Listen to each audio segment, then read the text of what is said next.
Alright, Danny, so here we go. We have Moxi here. I've been with Moxi all day today. I've noticed a couple things with Moxi. He seems to be always ready to get what he wants. And that may be true, whether, you know, he always gets what he wants or he doesn't.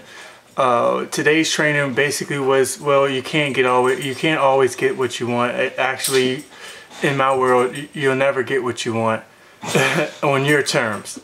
You can get it, but it has to be on my terms always. Especially with a dog like this, I see maybe in years to come, he's going to have maybe some, I don't like using the word, but dominant issues. He's going to be, he's going to feel stately and kingly. So when we want him to do something, how do you tell a king what to do? You don't.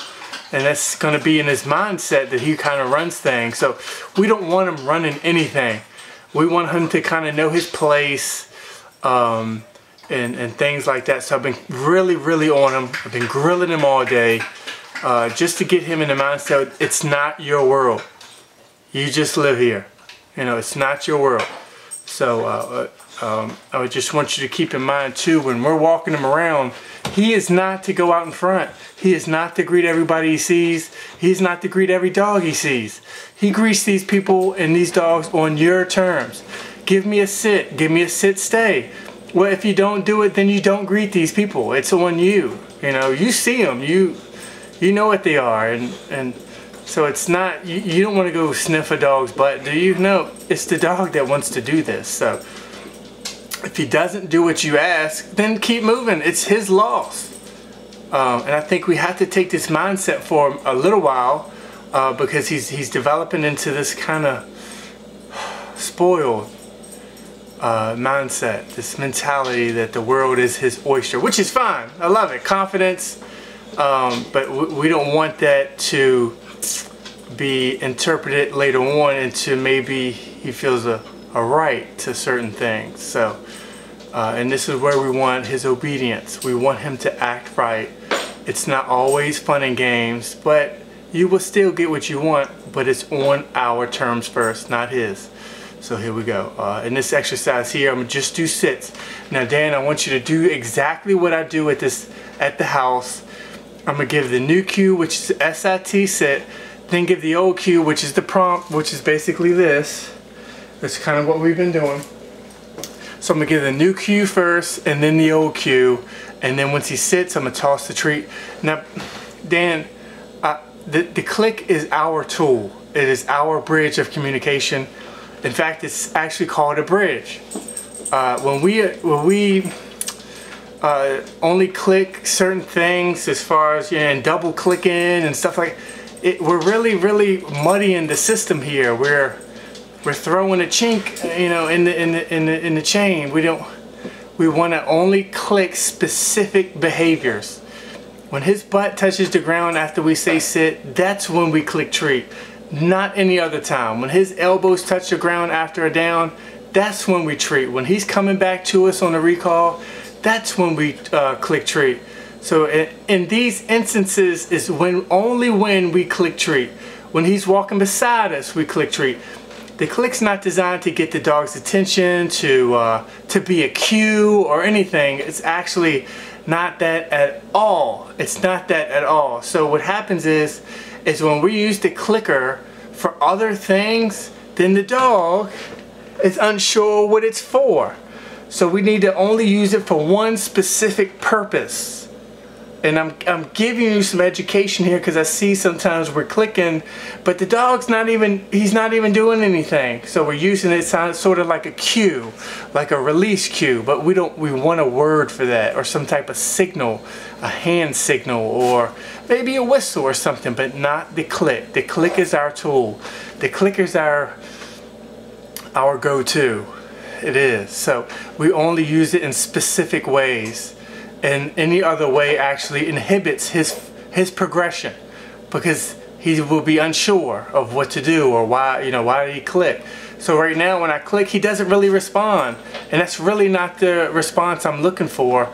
I want him to be ready and into the game, and you'll be surprised when you click the stuff that you're looking for and not use it in those terms. then the dog would try to start training you.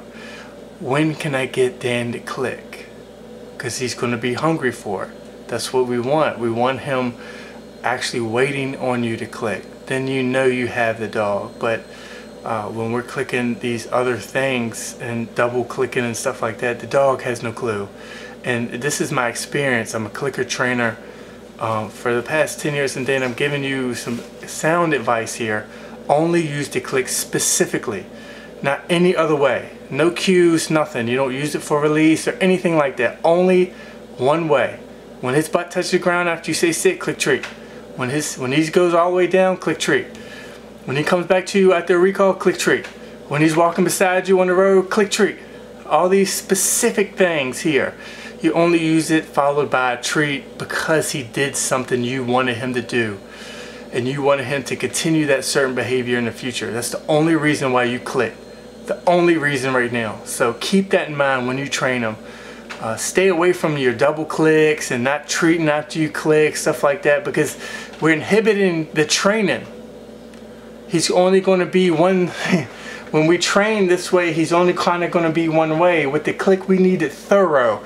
We need it exactly. And he's kind of done here because I just worked him. But all right, here we go. So I'm going to do some sits here. New cue first, old cue second. New cue's SIT, the old cue is actually doing, and we're going to do it in this non-distracting area. This is what I want you to do in your kitchen, something like this. So I'm going to hook the leash up. Moxi, come on. Good boy. Good job. I'm going to hook the leash up because I want control of him. New cue. Okay. Good boy. Sit. Good boy. And I'm going to toss the treat. New cue, sit. You didn't do it, no problem. You just lost out. That's fine with me. Sit. Good. Let the click be the predictor of the treat, not anything else. Anything else. Okay, Bubba.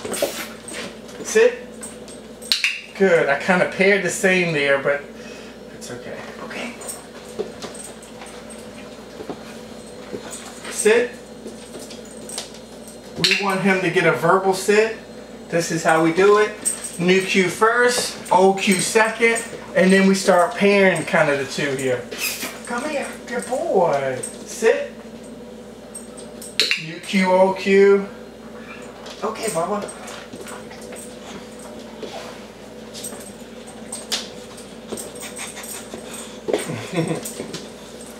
New cue, sit. Come on. Come on. Good boy. Sit. And this is just why I keep the leash, so he can't really run off anywhere. And in essence, he has control when the session is over. We don't want that. Come here. Sit. Alright, so he don't get a click for that. That took too long. I don't want that sit. You see how long it took him to sit down? We don't want that one. We want something different. We want him to bam, ready? Sit. That's what we want. That's exactly what we want. When we give that hand signal, his butt touches the ground. He don't give me 4 or 5 steps in there. His butt touches the ground. Okay. Sit. Good. So I want him in the rhythm of actually sitting, so he knows what I'm looking for. Sit. Good. Now he's responding to the cue a little bit here. Sit. Good. Okay, now did you see that? He actually sat on his own. Alright, pay much attention to this. I'm going to keep going a couple more times. Sit. Good. Good boy. So I'm going to do it like one more time. Sit. Good.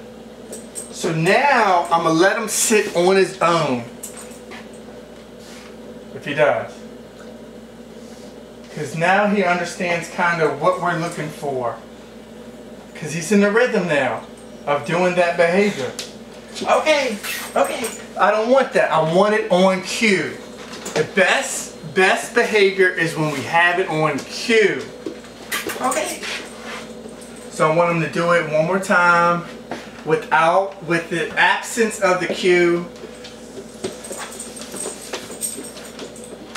So I keep the leash on because he has no control of this session. I do.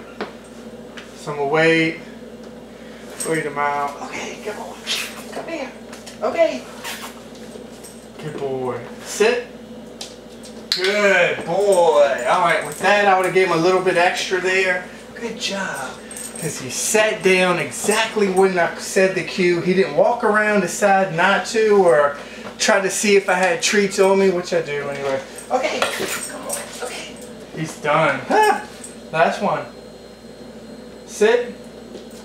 Alright, so this is it for the sits here. So before I end it, Danny, I'm going to call his name 3 times, 3 different things. I want him to look back. Alright, so I'm going to end it then. Alright, so here we go. Okay. Okay, Bubba. Okay. Come on. Moxie. Good.